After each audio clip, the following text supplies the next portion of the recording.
Alors, bonjour, c'est Fred, tipster du site gagnifité.com. Donc, dans cette vidéo, je vais vous proposer 3 pronostics pour le samedi 22 mai.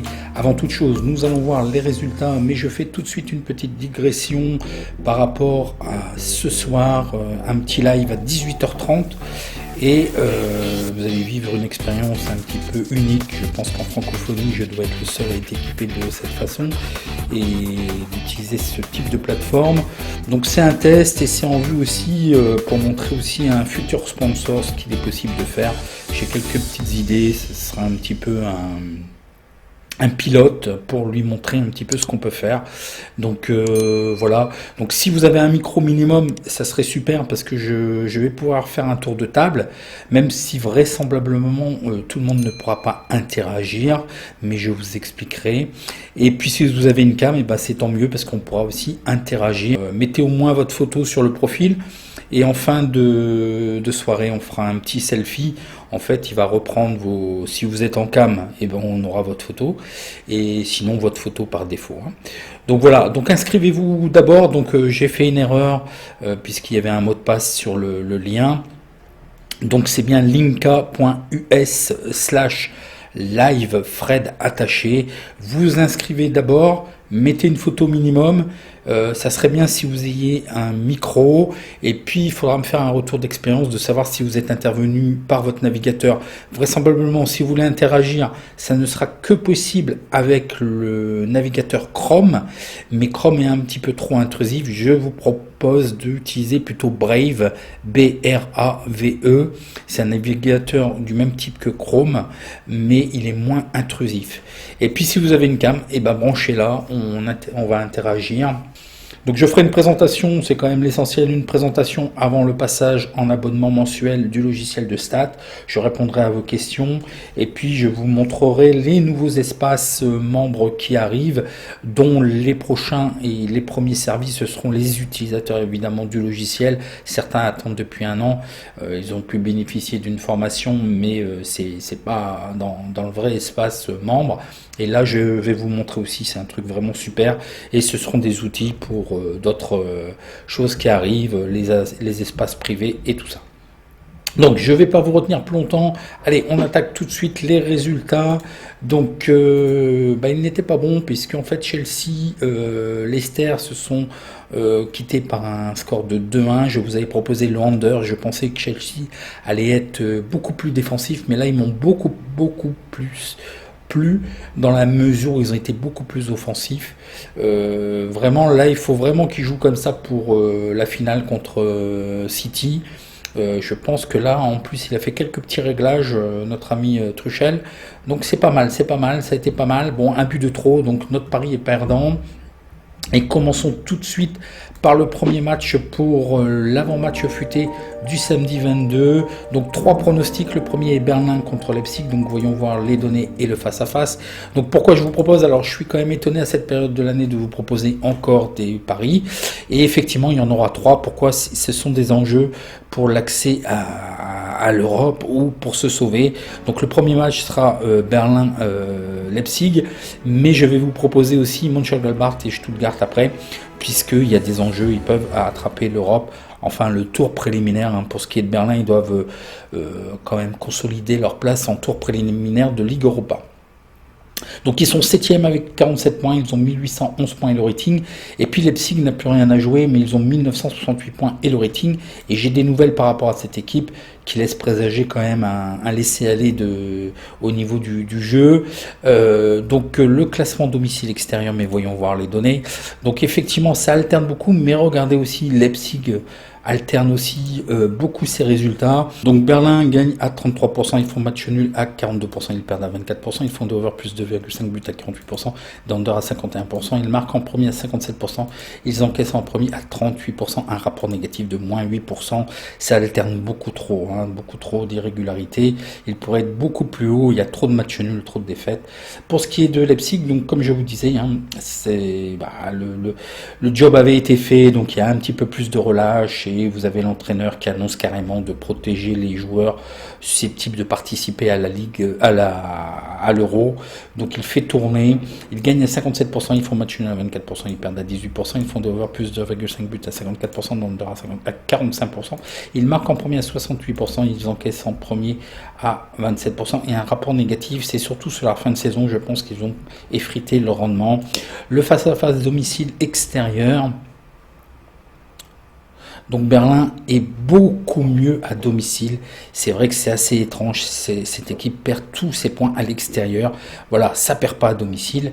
Et puis, Leipzig reste sur 2 défaites. Voyons voir l'historique des confrontations.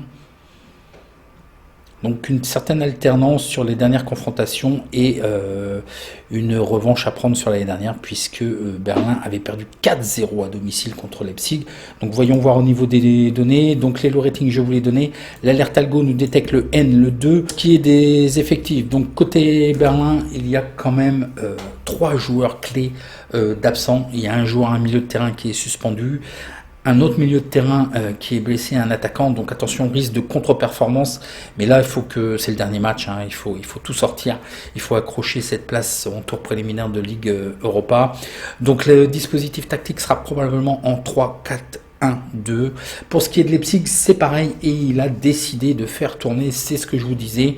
Donc 2 blessés, il y a quand même un défenseur faisant partie de l'équipe type qui sera absent. Et en vue de l'Euro, mais je ne comprends pas trop pour Angelino, parce que je n'ai pas l'impression, il est peut-être retenu en fait pour la liste au niveau des Jeux Olympiques, peut-être, je sais pas. Bon, c'est pas grave, il est mis à l'écart en vue de l'Euro. Alors, il est peut-être susceptible aussi de rentrer sur l'équipe première, je sais pas. Donc il y a le gardien titulaire, donc c'est très gênant, et un milieu de terrain. Donc 3 joueurs clés, donc ça s'équilibre des deux côtés. Un dispositif tactique probable en 3, 4, 2, 1. Les statistiques particulières que je vous trouve sur ces équipes. Donc l'Union de Berlin est invaincue dans ses 15 derniers matchs à domicile, ça on l'a vu. L'Union de Berlin est invaincue dans 19 des 21 derniers matchs à domicile de toute compétition. L'Union de Berlin a marqué un but et plus lors des 9 derniers matchs de toute compétition confondue. Donc ça claque au moins un but. Leipzig n'a pas perdu dans ses 6 derniers matchs consécutifs contre l'Union de Berlin. Leipzig est invaincu dans 50 de ses 58 derniers matchs de Bundesliga. Leipzig est sur une série de 4 victoires consécutives contre l'Union de Berlin de toute compétition. Bon, je vous ai mis ces genres de stats, mais c'est un peu bateau, les années changent. Leipzig a remporté seulement une victoire dans ses 7 derniers matchs de toute compétition. Ça, on l'a vu, hein, ça alterne, là, ça y est. Mais c'est la fin de saison, hein, le job avait été fait. Hein. Leipzig a marqué un but et plus lors des 13 derniers matchs extérieurs. Donc ça marque des deux côtés, donc au moins un but des deux côtés. Et vous savez bien qu'en Bundesliga, c'est toujours très attractif, il y a toujours beaucoup de buts. Lors de ces 3 derniers matchs en Bundesliga, Leipzig a marqué au moins 2 fois. Bon, là, ils ont peut-être un rendement moindre. Alors, les cotes et les probabilités, le BTS, les deux équipes marquent oui à 58%. Et la NetBet nous propose une cote un petit peu beaucoup massacrée à 1,35, donc reste à l'écart. Les probabilités over-under nous proposent le over à 60%, une cote aussi un peu trop basse à 1,39. Les probabilités N2 nous donnent 35% pour la victoire de Berlin, 25% pour le match nul, 40% pour la victoire de Leipzig, score probable 2-1. Effectivement, c'est ce qui est relevé en deuxième score. Bon, on peut s'attendre vraisemblablement à un début des deux côtés. Est-ce que Leipzig va jouer le coup à fond? Je ne pense pas. Vous voyez bien que l'entraîneur déclare qu'il a quand même protégé son effectif en vue de l'Euro. Ils n'ont plus rien à jouer. Il n'y a que l'Union de Berlin qui doit jouer le coup à fond. Hein. Les cotes sont assez élevées. Les cotes relevées chez NetBet. Donc si vous voulez profiter d'un bonus de 150 € plus un free bet à la validation de votre compte, inscrivez-vous chez NetBet avec le code FRED. Au niveau de ce que je vous propose, tout simplement, je pense que Berlin, les cotes nous le permettent. On a une cote équivalente à 2,13. Là, il faut y aller toute voile dehors et on voit que Berlin ne perd pas. Donc on peut sécuriser avec le 1 remboursé Sienne, même si je serais d'avis, mais là on peut se permettre de le sécuriser. La cote à 1 à 2,90 est très belle. Moi je pense qu'ils doivent absolument jouer pour gagner. Je pense que Leipzig va laisser couler un petit peu le match. Donc bon, ça me semble couvert, sachant que Berlin ne perd pas à domicile. On a quand même une cote équivalente à 2,13 qui est pas négligeable. Et à surveiller hein, le buteur Kroos. Voyez la vidéo sur le buteur. Hein, j'ai mis à jour les derniers buteurs et ça sera le dernier fichier. On verra l'année prochaine pour gérer un petit peu tout ça. Le problème, c'est que la cote est quand même à 2,50. Moi, ça me gêne beaucoup, hein, les buteurs avec des cotes comme ça, parce qu'il faudrait pratiquement gagner une fois sur deux, et c'est pas tout à fait le cas. Hein. Donc voilà pour ce match, voilà ce que je vous propose, le 1 remboursé Sienne. Le match suivant est Brême contre Mönchengladbach. Donc au match aller, Mönchengladbach l'avait emporté 1-0. Donc voyons voir le face-à-face. Alors Brême est 16e avec 31 points, ils ont 1649 points et le rating. Et Mönchengladbach est 8e avec 46 points, ils ont 1833 points et le rating. Bon, côté Brême, vous aurez compris qu'il faut qu'ils sortent de la zone de relégation, ce qui n'est pas improbable, puisqu'ils ont en ligne de mire Bielefeld qui est juste devant. Donc il y a quand même des possibilités au niveau du classement, hein, domicile extérieur. Au niveau de Mönchengladbach, ils ont quand même beaucoup alterné, un peu de reprise, mais franchement c'est pas encore génial. Bon, ils doivent dégraisser un maximum, mais je ne comprends pas vraisemblablement. Ils ont dépensé une fortune avec leur nouvel entraîneur pour l'année prochaine. Donc on verra ça l'année prochaine. Voyons voir les données au niveau de ce match. Donc voilà, hein, niveau Brême, il n'y a pas grand-chose quand même de positif sur cette équipe. Ça ne gagne plus depuis trop longtemps. Ils gagnent à 21%, ils font match nul à 30%. Ils perdent à 48%, ils font des over plus 2,5 buts à 39%, des under à 40%. Ils marquent en premier à 42%. Ils encaissent en premier à 54% et il y a un rapport négatif de moins 37%. Il n'y a pas tellement de secret, il n'y a pas tellement de marge hein, sur cette équipe. Côté de Mönchengladbach, ils gagnent à 36%, match nul à 30%, ils perdent à 33%, ils font des over plus 2,5 buts à 69%, d'under à 30%. Ils marquent en premier à 69%, ils encaissent en premier à 27% et un rapport aussi négatif. Bon, ils ont effrité dernièrement hein, tous leurs résultats, moins 19%. Le face-à-face domicile extérieur. Donc côté Brême, bon bah il n'y a pas de secret, hein, c'est du pareil au même si là ils viennent de faire un bon match nul contre la Leverkusen. Côté Mönchengladbach, bon voilà, ça effrite, ça continue à effriter toujours et encore. L'historique des confrontations nous apprennent. Donc ils doivent quand même jouer pour le tour préliminaire hein, de la Ligue Europa. Ça me semble assez possible. L'historique nous apprenne que Mönchengladbach ne l'a plus emporté depuis les 4 dernières confrontations. Donc voyons voir au niveau effectif. Donc les rating je vous l'ai donné. L'alerte algo nous détecte le N et le 2. Côté Brême, donc il y a un défenseur faisant partie de l'équipe type qui serait incertain. Sinon, il y a 2 autres joueurs, ce sont des doublures d'absents et 3 autres joueurs de blessés. Un dispositif tactique probable en 4-3-1-2. Pour Mönchengladbach, uniquement 2 joueurs blessés. Donc l'équipe reste assez conforme en 4-2-3-1. Les statistiques particulières que je vous trouve sur ces équipes, donc le Werder Brême n'a plus marqué depuis 3 matchs de toute compétition, donc c'est clair, on ne peut pas gagner si on ne marque pas. Brême a remporté seulement 4 victoires en 32 matchs à domicile, donc ça on l'a vu, hein, c'est très très peu, il n'y a rien qui va, et Brême a concédé une moyenne de 1,5 buts lors de ces matchs à domicile en Bundesliga. Pour Mönchengladbach, ils sont invaincus à la mi-temps contre le Werder de Brême dans ses 16 derniers matchs en Bundesliga. Donc les 16 dernières confrontations, je vous l'ai mis, mais c'est un peu bateau, les années changent. Mönchengladbach n'a subi aucune défaite dans 19 des 22 dernières rencontres contre le Werder de Brême. Mönchengladbach n'a pas été battu par le Werder de Brême lors des 10 derniers matchs de toute compétition. Mönchengladbach a gagné seulement une victoire lors des 9 derniers affrontements à l'extérieur de Bundesliga. Mönchengladbach comptabilise plus 2,5 buts de marqués lors des 9 derniers matchs de Bundesliga. Donc il y aura certainement des buts. Mönchengladbach a concédé une moyenne de 1,83 buts à l'extérieur de toute compétition.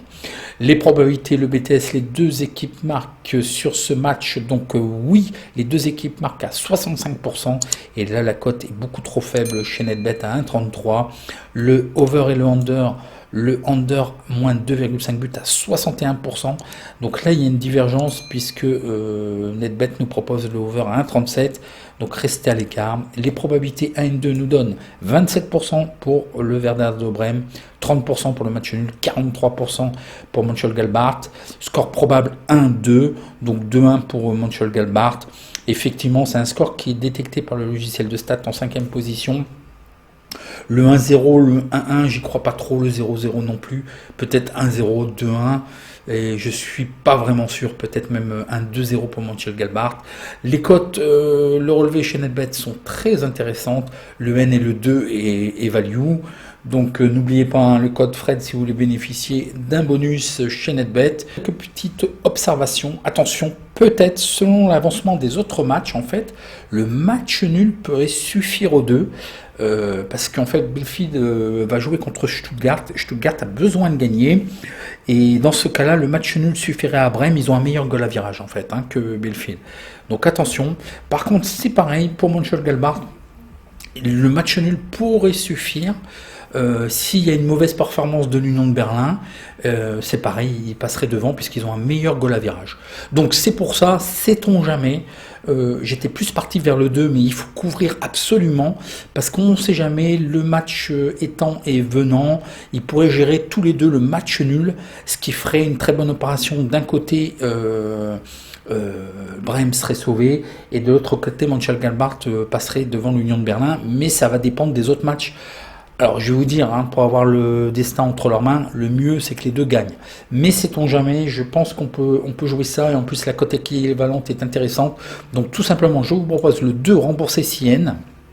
Mönchengladbach, il faut quand même faire rentrer de l'argent dans les caisses, donc le tour préliminaire de la Ligue Europa est primordial, je pense, et ce qui nous donnera une cote équivalente de 1,81. Faites votre répartition avec la calculatrice, linka.us calcul, et puis faites votre propre répartition. Donc voyons voir le match suivant qui est toujours en Bundesliga, Stuttgart contre Bielefeld. Donc voyons voir le face-à-face. Alors Stuttgart est 9e avec 45 points, ils ont 1795 points et le rating. Et Bielefeld est 15e, ils doivent fuir la zone de relégation avec 32 points, ils ont 1689 points et le rating. Le classement domicile extérieur, mais voyons voir le face-à-face. Alors Stuttgart sur les 10 derniers matchs, ça gagne ou ça perd, ils gagnent à 36%, match nul à 27%, ils perdent à 36%, ils font des over plus 2,5 buts à 60%, des under à 39%, ils marquent en premier à 51%, ils encaissent en premier à 48%, un petit rapport de plus 2% sur cette équipe, mais ça joue pour la gagne. Pour ce qui est du Bielefeld, ils sont invaincus dans 6 des 7 derniers matchs, donc attention, et ils restent sur 2 matchs nuls. Ils gagnent à 24%, ils font match nul à 24%, ils perdent à 51%, ils font des over plus 2,5 buts à 42%, des under à 57%, ils marquent en premier à 33%, ils encaissent en premier à 57%, un rapport négatif sur cette équipe de près de 6%. Le face-à-face domicile extérieur, voilà, toujours une alternance, côté Stuttgart, sur les 6 derniers matchs, ça gagne ou ça perd. Et puis à l'extérieur, Bielefeld n'a plus gagné depuis les 4 dernières rencontres. L'historique des confrontations nous apprennent Bielefeld ne l'a jamais emporté sur les 7 dernières confrontations. Voyons voir au niveau effectif.